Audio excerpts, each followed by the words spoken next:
जहां कांग्रेस पार्टी ने समस्त हमारे चाहे पार्लियामेंट के 4 सीटों की घोषणा की बात हो, चाहे 6 जगह जहां पर उपचुनाव हो रहे, बाई इलेक्शंस हो रहे हैं, सभी जगह अपने पार्टी के नॉमिनीज़ की घोषणा कर चुके हैं। और निश्चित रूप में मैं समझता हूं जिस तरह से एक प्रारंभिक जिस तरह का मैं समझता हूं आउटकम आ रहा है, लोगों का रुझान आ रहा है, वो कांग्रेस पार्टी के पक्ष में आ रहा है। और साथ ही साथ जहां आपने शिमला पार्लियामेंट्री कॉन्स्टिट्यूंसी की बात कही है, इसमें तो मैं समझता हूँ प्रथम चरण में हमारे हमने जो अपने कैंडिडेट्स अनाउंस किए थे, उसमें हमारे मंडी संसदीय क्षेत्र से विक्रमादित्य सिंह जी और हमारे शिमला संसदीय क्षेत्र से विनोद सुल्तानपुरी जी, तो मैं समझता हूँ लगभग कोई 15-20 रोज़ पहले उनकी घोषणा हो चुकी थी। और इन दोनों कैंडिडेट्स ने मैं समझता हूँ लगभग प्रथम चरण में अपने पूरे संसदीय क्षेत्र के अधिकतर चुनाव क्षेत्रों में भ्रमण कर दिया है। बहुत पॉजिटिव एक मैं समझता हूँ अच्छा रुझान है। और साथ ही साथ जो आज बैठक हमने अपनी आज रखी है शिमला संसदीय क्षेत्र की, उसमें हमारे जो इंचार्जेस है, हमारे जो ऑब्जर्वर्स है, पर्यवेक्षक है, उनकी बैठक है, ताकि मैं समझता हूँ ज़मीनी स्तर पे हम फीडबैक ले सकें, क्योंकि अब इसके बाद मात्र लगभग कोई 20 दिन के आसपास की अवधि रहेगी। और इस अवधि के बीच में हमारा नॉमिनेशन भी 13 तारीख को विनोद सुल्तानपुरी जी अपना नॉमिनेशन फाइल करेंगे।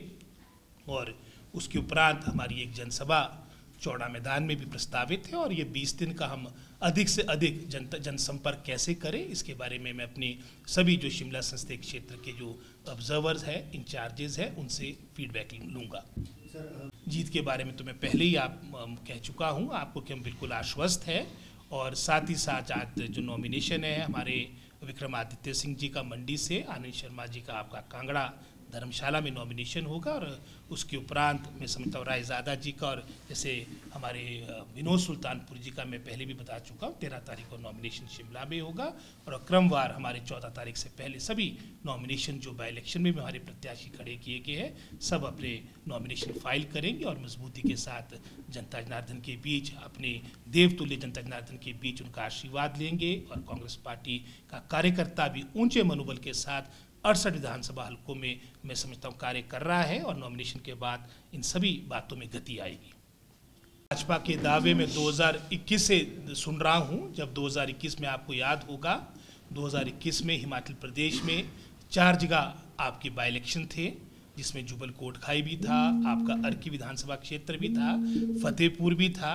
और जयराम जी जहां समस्त आपकी मंडी जिला में सरकार थी, उनके अपने गृह जिला में भी आपके संसदीय क्षेत्र में आपके पार्लियामेंट का इलेक्शन था। और परिणाम क्या हुआ, उस वक्त भी बड़े बड़े दावे थे। 4-0 के साथ हिमाचल प्रदेश की प्रबुद्ध जनता जनार्दन ने कांग्रेस पार्टी को अपना आशीर्वाद दिया। 2022 में मिशन रिपीट की बातें चली कि हम यहाँ पर मिशन रिपीट के माध्यम से पुनः भाजपा को यहाँ पर लाएंगे, क्योंकि यहाँ पर किसी न किसी रूप से यहाँ पर प्रतिष्ठा राष्ट्रीय अध्यक्ष भारतीय जनता पार्टी के जगत प्रकाश नड्डा जी के साथ भी मैं समझता हूँ जुड़ी थी। लेकिन वो परिणाम भी आपके समक्ष है। जयराम जी का लगभग समस्त मंत्रिमंडल 1-2 को छोड़कर धराशायी हुआ।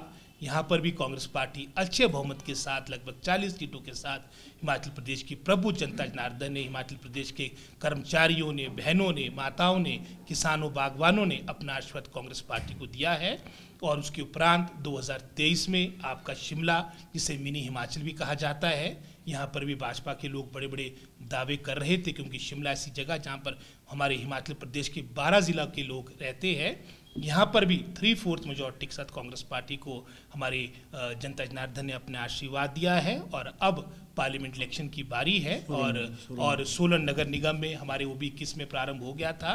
और अब हमारे पार्लियामेंट इलेक्शन की बारी है, उपचुनाव की बारी। और उपचुनाव तो एक तरह से ज़बरदस्ती धनबल के आधार पर हिमाचल प्रदेश पे भारतीय जनता पार्टी ने मैं समझता हूँ थोपने का प्रयास किया। लेकिन हिमाचल प्रदेश देवभूमि है, यहाँ तो दूर की बात रही, जो इनकी अपनी सरकार हरियाणा में आज वर्तमान में अस्थिर हो चुकी है।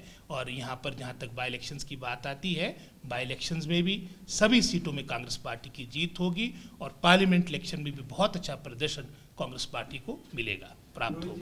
मैं समझता हूँ जिस तरह से सभी ये फेजेस आपके इलेक्शन के निकलते जा रहे हैं, जो भाजपा का नारा था 400 पार, आज मैं समझता हूँ बेड़ा पार पर भी क्वेश्चन मार्क लग चुका है।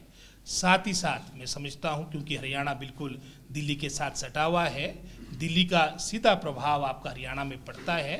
ये बिल्कुल मैं एक आश्वस्त होकर इस बात को कह रहा हूँ कि जहाँ अक्टूबर नवंबर में हरियाणा में जब आपके इलेक्शंस विधानसभा के होंगे, कांग्रेस पार्टी वहाँ पर सत्ता में आएगी।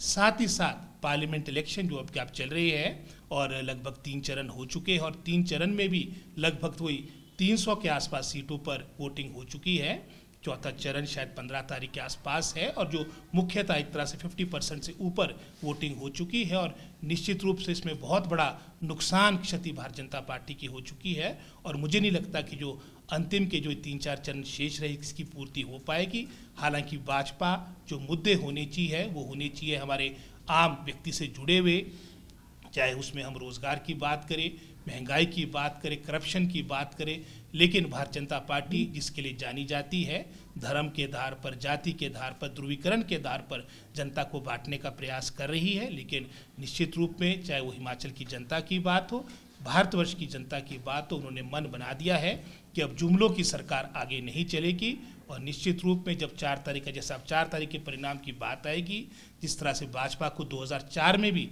बहुत बड़ा झटका लगा था, इस बार उसे और मैं समझता हूँ तगड़ा झटका आपको 4 तारीख को लगेगा। उस वक्त भी इंडिया शाइनिंग के नाम पे बड़ा प्रचार किया गया, लेकिन जब परिणाम आए तो यूपीए की सरकार डॉक्टर मनमोहन सिंह के नेतृत्व में बनी थी और इस दफ़ा भी कांग्रेस पार्टी इंडिया अलायंस अच्छे प्रदर्शन के माध्यम से अच्छी सीटें हमारे पक्ष में आएगी और आने वाली सरकार हमारी मैं समझता हूँ डेमोक्रेटिक फोर्सेस की, प्रगतिशील पार्टियों की और इंडिया अलायंस की हमारी सरकार केंद्र में बनेगी।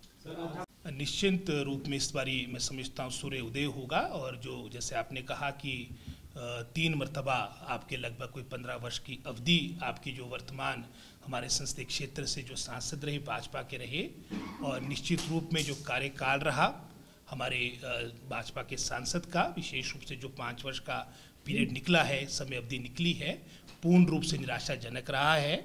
चाहे उसमें एमपी लेड की डिस्ट्रीब्यूशन की बात हो, आपके उदाहरण के तौर पे आपने देखा होगा पिछले चुनाव 2019 में सर्वाधिक जो लीड हमारे भाजपा के प्रत्याशी को मिली थी वो नालागढ़ विधानसभा क्षेत्र से लगभग 41,000 वोटों की लीड भाजपा प्रत्याशी के पक्ष में थी और उसी प्रबुद्ध क्षेत्र नालागढ़ में लगभग 46 पंचायतें 46 पंचायत है और उन 46 पंचायत में भी 27 ऐसी पंचायतें जहां पर एक भी रुपया आपका एमपी लैड के माध्यम से 5 वर्ष में उन्होंने बंटित नहीं किया और यही पूरी दशा, चाहे वो सिरमौर की बात हो, चाहे ज़िला शिमला की बात हो, मैं समझता हूँ बहुत ही अनइवन तरीके से पैसे का बंटन किया गया और जहाँ दिया भी गया मात्र अपने कार्यकर्ताओं को दिया गया और जो हमारे मुद्दे थे विशेषकर आपके शिमला संसदीय क्षेत्र के, चाहे उसमें सिरमौर की बात करें, चाहे हम सोलन ज़िला की बात करें, शिमला ज़िला की बात करें, जो पब्लिक अनाउंसमेंट्स हमारे भाजपा के नेताओं की रही, चाहे उसमें मोदी जी की बात आती है, चाहे इनके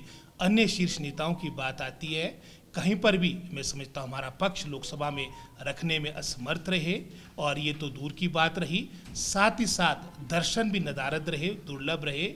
आज मैं समझता हूँ इन सभी बातों को लेकर जनता जनार्दन ने अपना मन बना दिया है कि हमने अपना आशीर्वाद हमारे युवा प्रत्याशी कांग्रेस पार्टी के प्रत्याशी विनोद सुल्तानपुर जी को देना है।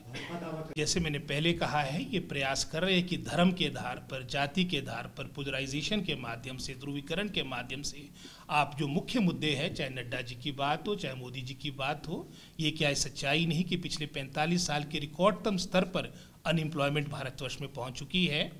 आज हमारे मैं समझता हूँ फौजी भाइयों के लिए भी जो एक स्थायी आपके रोजगार की हमेशा एक नीति हुआ करती थी, वहाँ पर भी मात्र अब 4 वर्ष की अवधि के लिए अग्निवीर जैसी योजना लाई जा रही है, जिसका पूरी भारतवर्ष उसका मैं समझता हूँ भर्त्सना कर रही है। हमारे जो किसान बागवान हैं, क्योंकि कृषि प्रधान हमारा राष्ट्र है, और वो भी पूरे आपके मोदी कार्यकाल के दौरान अपनी मांगों को लेकर आंदोलनग्रस्त रहे। क्या ये सच्चाई नहीं? ये सारी मैं समझता हूँ जो बातें ध्यान भटकाने वाली बातें हैं, लेकिन दो मर्तबा ये हो चुका है। लेकिन तीसरी मर्तबा जैसे मैंने पहले भी कहा, कांग्रेस पार्टी को, इंडिया अलायंस को, हमारी जो सेक्युलर पार्टीज़ है, डेमोक्रेटिक पार्टीज़ है, जो हमारी प्रोग्रेसिव पार्टीज़ है, भारतवर्ष की जनता जनार्दन अपनी आशीर्वाद देगी। नड्डा जी ने तो 2022 के इलेक्शन में बड़ी बड़ी बातें की थी और उस वक्त भी कांग्रेस पार्टी ने हिमाचल प्रदेश में बहुत अच्छा प्रदर्शन किया है और निश्चित रूप में आने वाले चुनाव में, उपचुनाव में कांग्रेस पार्टी का बहुत अच्छा प्रदर्शन रहेगा।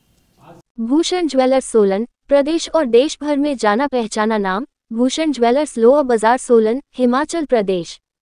उच्च गुणवत्ता की ज्वेलरी के लिए आप हमें हमारे द्वारा दिए गए नंबर्स पर संपर्क कर सकते हैं। आपका विश्वास ही हमारी पहचान है। Delhi world public school, Chail road, Kotla, तहसील कंडाघाट, जिला सोलन, हिमाचल प्रदेश। एडमिशन शुरू हो चुकी है। आप हमें हमारे द्वारा दिए गए नंबर्स पर संपर्क कर सकते हैं।